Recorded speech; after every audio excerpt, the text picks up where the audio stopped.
Hey guys, I'm Grestar, and how about we watch a death battle? Batman Beyond versus Spider-Man 2099. As always, please make sure to click on the link in the description below first to go to the official release. Like, comment, subscribe, all of that good stuff, and then come back here and we'll watch it together. So I don't think I have much to say this time, or too much to say at least, before we get into the actual watching of the video.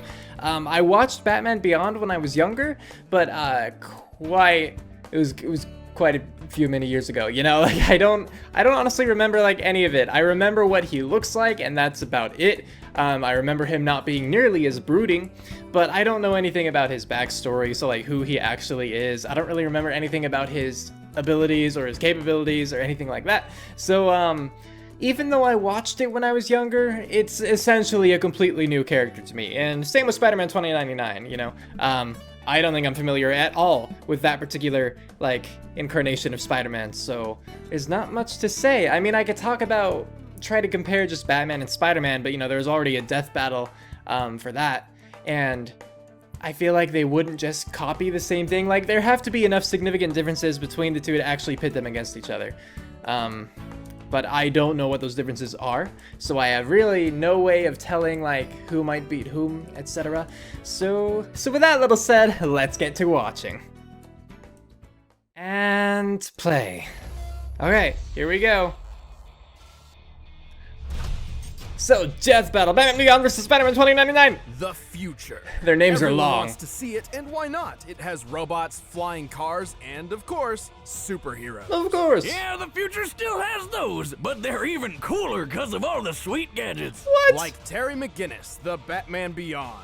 And Miguel O'Hara, the Spider-Man from 2099. Okay. He's Wiz and I'm Boomstick.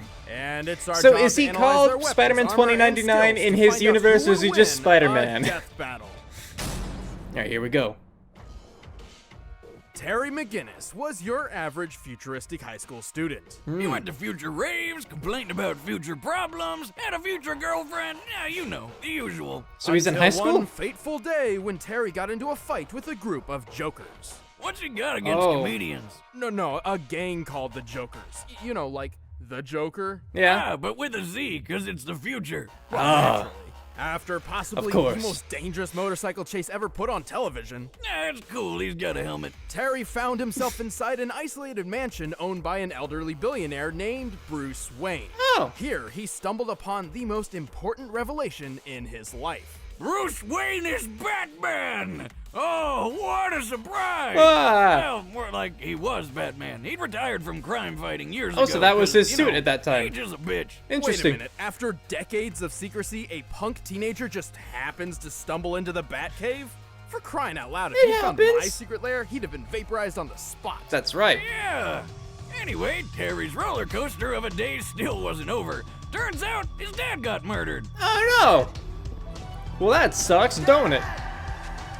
Haha. So he did what any so emotionally charged teen who wants to avenge their dad would do. He stole the Batsuit. But not the old cape and cowl of yesteryear. This was the latest and most advanced Batsuit. Terry McGinnis didn't just become the all-new Batman. He was Batman Beyond. You ever wonder what would happen? But Batman if was wearing got that a hold suit. of An Iron Man suit? It's basically that. And damn, he looks friggin' rad. The Batsuit's nanotechnology greatly enhances his strength and provides several thin yet strong layers of ballistic and environmental protection. Okay. And he can fly. But does he can have soar any combat faster training than a himself? I thought he was speeding just a high future car, schooler. And he's really nimble in the air. Plus, he can always give his punches and kicks a literal rocket boost. The suit sports over 24 other gadgets for combat and espionage. Okay. He has a wrist-mounted grappling hook that can extend over 50 feet. There's a cloaking device, a lock decoder, finger microphones, climbing claws, an underwater breather, thermal and binocular vision, extendable spikes on his arms, flashbang grenades, triple-weighted bolas, a buzzsaw, and even retractable tweezers.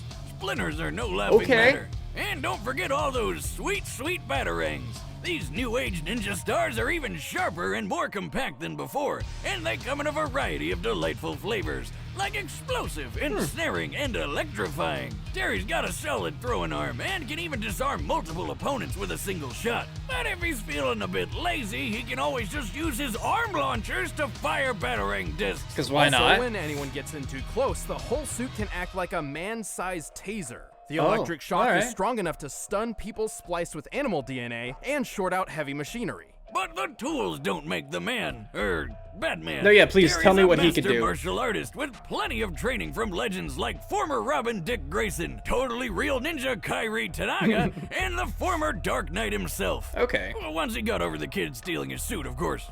Bruce Wayne doesn't just serve as Terry's mentor, he's also a constant source of advice and information on the go through his direct link to the Batsuit from the Batcave. Good thing, too, since Terry's not exactly the world's greatest detective. At least not compared to the old man. Bruce is extremely intelligent and an expert analyst. Plus, the Batcave has So some he's actually very involved in impressive this, okay. technology. Not only does it host one of the most powerful supercomputers on the planet, it's also completely dependent on its own hydroelectric power supply and isolated network. Still, I don't care who Bruce used to be. Having an old guy barking orders in your ear sounds annoying. Like your dad's always looking over your shoulder. Or at least I imagine. You wouldn't know. I didn't have one. Yep. Well, Terry is Bruce Wayne's I was gonna say secret something son. if he didn't. What? Wait, what? In an effort to ensure there would always be a Batman, government boogeywoman Amanda Waller had secretly overwritten Warren McGinnis's reproductive DNA with that of Bruce Wayne's. So like, he was just blasting Wayne babies? It's like all the fun, but you could get out of any child support case. And bonus, I guess Terry's father technically wasn't murdered. Good for him. Yeah, hey. Also, he's got all the benefits from Bruce's kick-ass genes. Even before going through combat training, Terry was a skilled fighter, strong enough to send opponents flying with a single punch. Don't think that's how And the genes suit, work. He's strong enough to lift large I-beams and this giant boulder. He's even survived getting his leg trapped under Bruce Wayne's trophy penny. What's so special about a penny? Just look at it. Holy colossal currency, Batman! The penny's diameter is easily 20 feet wide and is frequently dated from the 1940s. This means the penny is likely composed of bronze and weighs around 166 tons. Okay. That's more than enough to crush all the bones in your foot. But not Terry. He was up and at him like nothing happened. Yeah, he I mean, did just start this running, guy's okay. tough enough to take a missile to the face and then fall hundreds of stories. And all he got out of it was a couple broken ribs. What's a penny as heavy as 33 monster trucks gonna do? He's quick enough to dodge gunfire, skilled enough to defeat lizard people and the Justice Lords. In a newer suit, what? he could fire concussive pulse blasts and even outraced an intercontinental missile, which Wow. can reach speeds What? of up to 15,000 miles per hour. Yeah, That's okay. over 19 times the speed of sound. He's still no Bruce Wayne, though. He's kind of a punk and doesn't have the amazing smarts or expertise of Batman Classic. He's gonna run You away. don't quite have his magnificent brain, for instance. You do have his heart, though. Maybe not, but he has accomplished feats equal to his predecessor, like fighting Superman and ending the Joker threat. Well, I mean, if you once have and for all. kryptonite, like- Clearly, Terry McGinnis has more than earned the title of Batman. You're pretty strong for some clown who thinks he's Batman. I am Batman. Yeah, Batman isn't a person, it's a title. Right?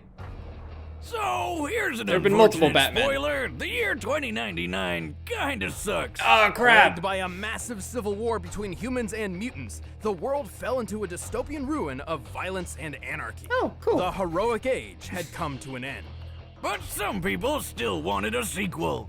Enter Miguel O'Hara, a child prodigy turned super genius with a penchant for genetic tinkering. Okay. Miguel's skills landed him a job at one of the biggest companies in the world, Alchemax, where he got to work trying to rebuild one of the greatest heroes of all time, Spider-Man. Specifically, he attempted to replicate the DNA of Peter Parker, the original Okay. Spider-Man.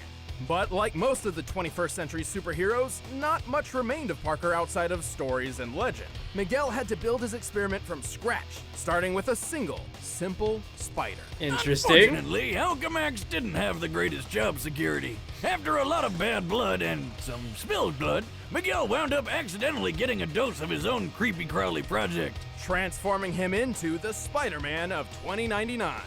But future Spider-Man isn't quite the same as your grandpappy's Spidey. That's right, apart from the superhuman strength, speed, durability, and improved healing, Miguel's powers are entirely different.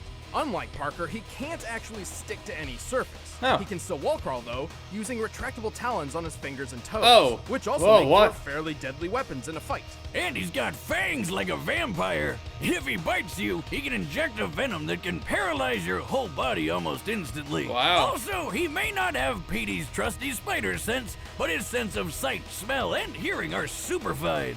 He can hear noises from miles away, see in the dark, and make out far off and fast-moving objects with ease. In fact, his senses are so acute, he wears tinted glasses to keep daylight from hurting his eyes. And like any Spider-Man, he can shoot webs from his hands. Miguel doesn't need compact web shooter devices on his wrists. He actually has organic spinnerets in his arms, which create and release thick, durable strings of webbing. Okay. Because they're natural, these strings are chemically identical to spider silk, with a tensile strength similar No, yeah, to that steel. stuff is really strong. Ew. Okay, the original Spider-Man always kind of grossed me out, but this guy's powers are disgusting. I think Miguel would agree with you. Well, yeah, one day he's just your average dweeb doing sciencey stuff Yeah. like you, and the next he's got big lumps in his arms which shoot sticky stuff? Who wouldn't be weirded out? Miguel saw his newfound power as a curse, a blight which turned him into an inhuman freak of nature. But that didn't stop him from fighting crime, complete with his own Spidey suit. His original costume was made from unstable molecules, allowing the use of his talons without tearing the fabric. He also wears a web-like cape made of light bite, which lets him glide through the air. I guess it's all Oh, future Light stuff, Ray. right? I remember that. Not that. Man, do they still have that in the future? And did they find a way to stop you losing those little pegs? Light No. bite.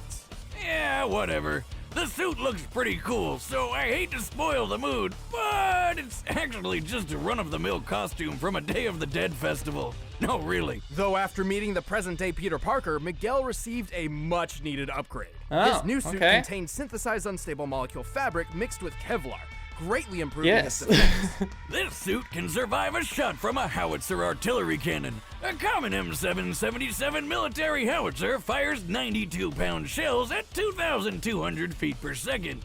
That hits with over 100 tons of force. Miguel's even taken a hit from the Thing, a hit which shattered a tempered glass window and sent Miguel flying over 24 feet. And the new suit has explosives, hologram projectors, infrared scanning, and it's even got wings and rocket boosters on the feet.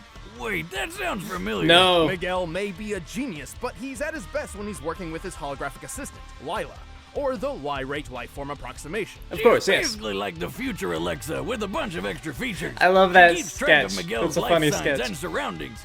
With Lila's scanners and his super senses, anyone would have a hard time trying to sneak up on future Spidey. While Lila was originally built as a home appliance, she can be stored on Miguel's portable communicator. She can act as an onboard lie detector and do advanced calculations to the 20th decimal in a millisecond, which is flippin' amazing. In Yeah. fact, Lila's appearance was based on Marilyn Monroe. Not that anybody in 2099 seems to know who Marilyn Monroe was. Okay, seriously, how did they lose so much information in less than 100 years? Remember, kids, always back up your files. It'll prevent the right. apocalypse. That's Well, right. lucky for them, Miguel got over his emo phase and started setting the future back on track. And he had the skills to do it. He's quick enough to dodge gunfire, tough enough to take a shotgun blast to the chest, resilient enough to tank electric shocks, and strong enough to rip a 20-ton turret off a tank. More than that, he helped another Spider-Man keep this giant building piece in place. What even is that? Likely some sort of antenna, but it also resembles the mooring mast atop the Empire State Building. Back when okay. everybody thought Zeppelins were the hot new thing. Because who doesn't like riding a giant flammable balloon full of explosive gas? Sign So me he's up. familiar. Assuming Yeah. it's composed of steel and roughly estimating its size compared to the Spider-Man on the roof, then comparing the Empire State Building's mooring mast, this should weigh, at most, 200 tons. So basically, Miguel's a At badass, most, okay. and he proved it in the most epic way possible. After rebuilding the world with Captain America, Miguel inherited the most legendary weapon of them all, Mjolnir. Although Thor's hammer didn't actually grant him its warrior powers, Miguel didn't use it as a weapon, but as proof of his authority. A literal symbol of the societal weight he alone could carry. With his dominance asserted, Miguel created the utopian future a person could only dream of. And you thought Peter Parker was cool. This Spider-Man is at the top. I guess. It does sound pretty impressive. Miguel O'Hara, Spider-Man of the year 2099. That's me, ready to save the universe and looking good while doing it. Not the voice I had expected. All right, the combatants are All set. right. Let's end this I'm ready debate for once a and for Blue all. Apron commercial. But first, the future is now in the form of Blue Apron. Whoa, I did not see this coming. Grandpappy Boomstick I'm just always kidding, I said did. That's that why I nothing said in it. life is better than good I food lied. and making something with your own two Man. hands. And Blue Apron is both I'm those the things worst. combined. Blue Apron is the #1 fresh ingredient and recipe delivery service in the country. All ingredients arrive right to your door, guaranteed fresh and ready to cook. So I got an external hard drive. Yeah, it arrived just today. I'm gonna go get it after this. Choose from a variety of recipes. And I mean, assuming it didn't get like stolen off in ports or anything, because that would suck. And the instructions are easy to follow. I mean, even. But yeah, the other one is about full. So, hey, you know, now you're Well, then informed. I'll make the crispy wild Alaskan pollock and garlic mashed potatoes with roasted broccoli and tartar sauce myself. And if you're worried about variety, Speaking of don't food, bother. I haven't had lunch Recipes are yet. not It's repeated within the year, so you'll never 3:30. get I'm bored. Check out hungry. this week's menu and get $30 off your first order with free Darn it shipping all. by going to blueapron.com/battle. You'll love how good it feels and tastes to create incredible home-cooked meals with Blue Oh, did you see I have a new mic That's setup? blueapron.com. I'm trying out. Battle. Blue Apron. It's pretty cool, huh? Anyway, Right now, it's time for a death bet and pause. All right, let's talk about, or let's predict real quick. So I'm not like leaning super heavily either way. I don't think, you know, it's not one of those where I'm like, oh, I think definitely this. But right now I'm leaning in favor of Spider-Man 2099, and I know that, spoiler alert, Spider-Man 1, Batman vs. Spider-Man, you know. But I felt like Spider-Man could still do more. Like, I felt like he was still capable of more. He doesn't have his Spidey sense, but, you know, he has super senses, and he has his computer lady, who could just do insane calculations super quickly, and apparently is, like, a super hacker, too. So she could potentially cut off, you know, Batman, or Batman Beyond, I guess, his connection with Bruce Wayne. And again, just the fact that she's a computer, like, he's a super smart superhuman, basically. Batman, that is, Bruce Wayne. But I feel like in 2099, her being a supercomputer, like, actually, would probably be able to win. I could be wrong, but that's just what I'm thinking right now. On top of that, though, like, Batman Beyond, he's, you know, physically impressive and everything. Apparently, you know, he's been taught by really good martial artists, and he just himself is a really good martial artist, and, you know, he's really strong, he's really fast. All of that stuff in his favor. He is a good superhero from the sounds of it. But, you know, then you have Miguel, Spider-Man 2099, who is like all of those things, possibly more so, I don't know. But then he is also super smart. Like, he was the one that created, you know, that program, like, that brought Spider-Man back, and other superheroes, apparently. And it could have just been because I wasn't reading too much when Batman Beyond was up, but I didn't see, like, oh, he went up against this person, he went up against this person, you know, that kind of thing. But I saw for Spider-Man 29, you know, or 2099, rather, he went up against, like, the future Hulk, he went up against, yeah, the Thor wannabe, he went up against the Thing, you know, like, all these other people who are like, oh, they're probably really impressive too. I would have to assume. So it seems to me that Spider-Man is, yeah, Spider-Man 2099, I think he's going to win. Just trying to nail down exactly, like, what I could argue. I don't have all of the numbers, you know, I don't know which number was bigger. But, you know, Batman Beyond, he could survive being hit by the missiles from the back of the car, but I feel like those missiles wouldn't be as powerful as the howitzer, because, like, the mounting that's required of the two, you know? If the missiles were as powerful from the car, I feel like the car would suffer, like, serious kind of knockback, you know, every time it's fired. It would just be, like, propelled, you know, if it were that powerful, I would think, if we're talking physics. Whereas, you know, like, the howitzer, like, that has to be mounted, like, very specifically on this big old thing.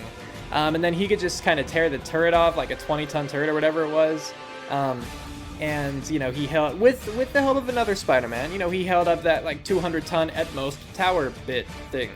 And I feel like Batman Beyond was demonstrated as being strong too. Again, he's super strength. But I don't remember anything specific. Like, I saw him, you know, it showed a bit of an episode and he picked up some sort, like, some piece of a building that was on him or whatever. And then he survived and got himself out of being under that giant penny. But it seems overall to me like Spider-Man 2099 is just superior. I mean, I don't think Batman had healing. Spider-Man does, for one thing. And then if you go just with the webbing, if you go with the Venom, they could both fly around, so yeah. I am worried a little bit about Batman Beyond's concussive blast against Spider-Man 2099 with his enhanced hearing. If he already has to wear sunglasses to essentially, like, protect his eyes from the sunlight, I'd wonder if the concussive blast might be a bit too much. However, I don't know if you'd think about, I don't know, it's hard to say. Like, if that were what won it for Batman Beyond, I'd question it. But anyway, let's play. Spider-Man's going to win. You got this, Miguel. Win for me. McGinnis, keep an eye out. I've been seeing some odd reports regarding this part of the city. Oh, what is it? Good thing he can fly. Hey, Bozo! I was brooding there. Who the shock are you?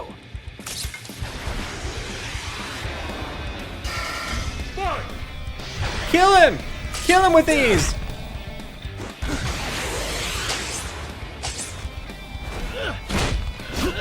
Interesting way to do it.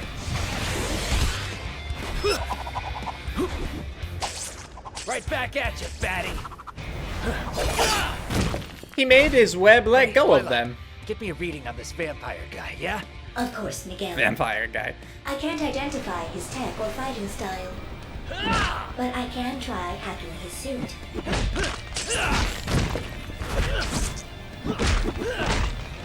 He's too comfortable in the air. Try a different approach. Get to ground level. I can't move. That's the one thing that hits you, Spider-Man? Out of everything else? Damn, that hurt. Something's trying to hack your suit. Our new friend, no doubt. How's the hack going? Nowhere fast. Get in close and finish this quick. No problem. Can my fangs pierce his suit? I think so. Then I'll finish this myself. Good luck! Oh, man.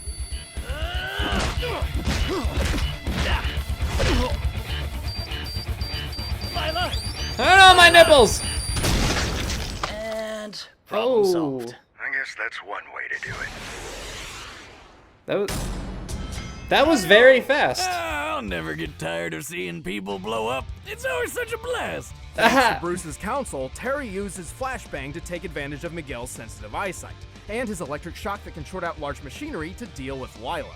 Yeah, Oh, is that unlike what did Bruce, that? The poor girl wasn't really built for combat. And while her hacking skills were top-notch, the isolated Batcave had the defenses to hold her off. Even still, Terry's stats edged out Miguel's in more ways than one. When it came to maneuverability and durability, they were mostly even. Both could dodge bullets and weave through the air. Both could survive heavy ballistic hits. But unlike Terry, Miguel's never outraced anything faster than a Mach 19 ballistic missile. For physical strength, Terry had him beat too. Recall that boulder that he lifted underwater. This took place in Superman's Fortress of Solitude near the Arctic, so the boulder was likely composed of sedimentary dark limestone, the most common rock type around that location. So we compared Terry's height to the boulder, applied the density for limestone, and subtracted the weight reduced by underwater buoyancy. As you do. To find the boulder's weight to be 192 tons. And he tossed And he it did that aside by like himself. It was nothing. Terry's peak strength in the Batsuit has to be more than 200 tons. Assuming Miguel applied his fair share when holding up that antenna, his best strength feat we know of is at max 100 tons. But he's a Spider-Man. Spider-Man can lift more than that, right? Not usually. Technically, Miguel's powers are so different from Peter's that we shouldn't really scale him to other Spider-Men. I think But that's for fair, the yeah. benefit of the doubt, let's do it anyway. Okay. We'll check out two of Spider-Man's most impressive strength feats. The first is the time he braced a private jet while it was landing. Look at him. He's literally the landing gear. According to Spider-Man himself, the plane's total weight was at most 115,000 pounds. Adding the thrust from a Whittle W1 engine, which this small jet is most likely to have an engine comparable to, this feat comes out to 58 tons.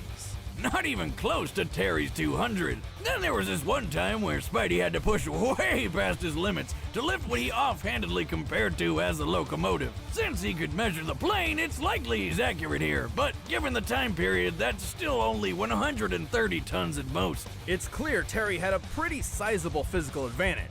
And just because Terry's mind wasn't as fine-tuned as the original Batman's, didn't mean he's dumb. Even more, Miguel never trained like Terry did. Hell, he never really had much formal training at all. But Terry was trained by ninjas, stealth artists, and other crime fighters to be a master in the battlefield. And since Miguel didn't have a spider sense, Terry just had to wait until the untrained future Spidey left an opening. In short, while Miguel wasn't completely outmatched, Terry's superior strength, Counseling, equipment, and training won the bout. Turns out this Batman was beyond him. The winner is Batman Beyond. Claps for Batman Beyond. And now to see what the next Stick around, time we're about is. to announce the combatants for the next death I'm battle. here, And if you wanna watch guys. exclusive commentary on this Still in episode, my hit that little chair. box over there and start a first membership trial. Try to grab one of these shirts too. What? Next time on Death Battle. On the season finale of Death Battle, Season 4. Sephiroth. Alright. I don't know where Virgil is. But Sephiroth. That's pretty cool. I like Sephiroth. Again, don't know who Virgil is. So, like, I can't be too excited about the matchup just because I don't know who one of them is. But, hey, it'll be nice to see Sephiroth. I really liked Sephiroth in Final Fantasy VII Advent Children, the movie. I'm aware that not a lot of people like that movie. But that was honestly, like, my first taste of Final Fantasy. So, you know, I had nothing to compare it to. And while it might not be the best movie, you know, for me as a young child when I was first, like, exposed to it, the action was awesome. Like, I loved it. It was great. And you know, like the part at the end with Cloud and Sephiroth gave me chills and stuff. Anyway, though, let's talk about this death battle. So I was wrong, and it was just kind of straightforward, like, oh, I didn't understand the feats. I did not understand how they compared. I do question at the end how they measured like that limestone boulder, because if that was underwater, I feel like it's easier to pick things up underwater. But you know, if we look at other like clips from the show, it does seem like he still picks up substantially heavy things. So I'm not counting out his strength. I'm just saying, wouldn't that make it easier so it wouldn't be like the full 200 tons or whatever in that instance for that boulder? But with everything else, with that other knowledge of like past Spider-Man lifting capabilities kind of thing, it makes sense. So I was just wrong. I also did not consider, I mean, I didn't think that the electricity of his suit would have canceled out, was it Lyra? Was that her name? You know, the Marilyn Monroe chick. I didn't realize that's how her hacking worked. So that's just another thing where, oh, I didn't understand that, so I couldn't reasonably put that together in my head. So just all in all, I was wrong. I lost. Shame. I do like Spider-Man better. I mean, even though I watched Batman Beyond as a kid, I clearly didn't remember that much from it. And I didn't know like this Miguel dude at all. And I still don't really, I guess, know him that well. I just like Spider-Man better in general. I think that he's a better superhero. I mean, I think that his story, in my opinion, I just like his story better. His character quirks better, things like that. And it stayed true with this. You know, watching these two, I felt a much better connection to Spider-Man 2099 than I did Batman Beyond. You know, because I know that when I was in high school, I looked nothing like that. I acted nothing like that. Even out of high school, I look and act nothing like that. I mean, where is my V? As in, like, the torso, I don't mean anything. Anyway, so, what else was there? I mean, I suppose I was just talking about how I was wrong. Cool, we can move on from that. The animation, I did like the animation. I felt like it was really short, though. Like, I feel like it happened really fast. So I personally would have liked it to go on longer, but I guess they felt they exhausted all of the feats that they were really able to, or at least willing to show. I don't know. I thought that there was more that could have been done. But what was done, I enjoyed, you know? I liked the voices that were given. I liked the, you know, the talk between, you know, like Beyond and Bruce and, you know, 2099 and What's-Her-Face. I thought that was fun. I guess I just, yeah, wish that there was more to this one. I mean, for as good, like because they were still saying that Spider-Man 2099 was a good hero and combatant and everything, but with how short it was, it didn't really seem like they were giving him that sort of opportunity. It seemed to me like they were saying Batman Beyond was far superior, which I don't think he's far superior. Like, I can agree after their, you know, conclusions that he would win in most, you know, circumstances, but I wouldn't think by that much. You know, like to justify it being that short of an episode. Or maybe it just felt short to me because whatever. Maybe it was just like the action itself was short and a lot of the animation was taken up by the dialogue. I don't know. But even in that case, like, we're here for the fight mostly, so I feel like that part should have been maybe not as heavily weighted as the rest of the animation. But that could just be me. As I was saying that, something else came to mind. Oh, the fact that there was a story in this one. As always, I do appreciate a story, and while this one was fairly minimal, it was still enough where I'm like, okay, cool. So, you know, Batman Beyond is like waiting for something suspicious to happen, and then something suspicious came by. So, like, fair enough, that's your story, like, I'm fine with that. They just started fighting, like, okay, cool, good enough. And then, I guess to go over the analyses portions, yeah, nothing really stood out to me too much. I didn't think that there were any, like, super funny moments, more just, you know, the funny moments were all more kind of like rim shots, I think. You know, those are what come back to my mind. And I learned, but evidently not enough. I think that's more my fault than the analyses, but I just don't really have anything else to say on that. So overall, I did enjoy this death battle. As always, I wish that I had been right, but, you know, I wasn't good enough this time. Maybe next time I'll pick up on enough of the cues. I'll be able to execute it all better. It's kind of funny though, thinking about it, like, during Batman Beyond's analysis portion, I paid attention to when they talked about him outrunning that ship, you know, the super fast ship. And I was like, okay, now you gotta wait and, like, see what matches up on Spider-Man's side. But by the time we got to Spider-Man's side and, like, we were going through all of that, I just completely forgot it. So yeah, I mean, if I had realized, like, hey, only one of them was given a speed feat and, like, this one was really impressive, you know, I might have given you know, Batman Beyond a more thorough look, you know, would have scrutinized it a little bit more, but I did not think about that, so I did not do that. But yeah, let me know what you thought about this death battle in the comments below, whether you liked it, whether you disliked it, what you thought about this or that, etc., so on and so forth. But remember that letting me know or sharing your opinion with others does not mean that you need to insult people, to insist that people are stupid. You don't need to flame people. Discussion and argument is fine, but argument in its actual sense of the word, and not in the way that society has mangled it, you know? If you're, like, trying to prove a point, that's fine, but you don't need to, you know, go to any insults. You don't need to, I mean, just be civil, that's all I'm trying to say. And let me know what you think about the next time, too. If you want to give me, like, a little bit of backstory on Virgil, I might end up reading a comment. I don't know. Still debating. These comments can be depressing. But yeah. Alright, I think we're calling it, so. With that, we're calling it here. Cue outro, go!